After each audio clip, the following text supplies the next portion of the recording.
નમસ્કાર દર્શક મિત્રો, સમાચારમાં વાત કરીએ તો દ્વારકા અને બરવાડા વચ્ચે 32 કિલો ડ્રગ્સનો બિનવારસી જથ્થો પોલીસને મળી આવ્યો હોવાની માહિતી સપાટી પર આવી છે.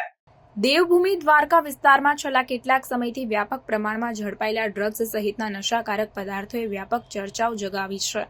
ત્યારે ગત મોડી રાત્રે દ્વારકા નજીકના રૂપેણ બંદર તથા વરવાડા વિસ્તારના દરિયાકાંઠેથી ચરસના 30 પેકેટનો જથ્થો બિનવારસુ હાલતમાં મળી આવ્યો હતો, જેનું કુલ વજન 32.053 કિલો હતું અને તેની કિંમત 16.65 કરોડ જેટલી થાય છે. ત્યારે આ સમગ્ર મામલે પોલીસ દ્વારા વ્યાપક તપાસ હાથ ધરવામાં આવી છે.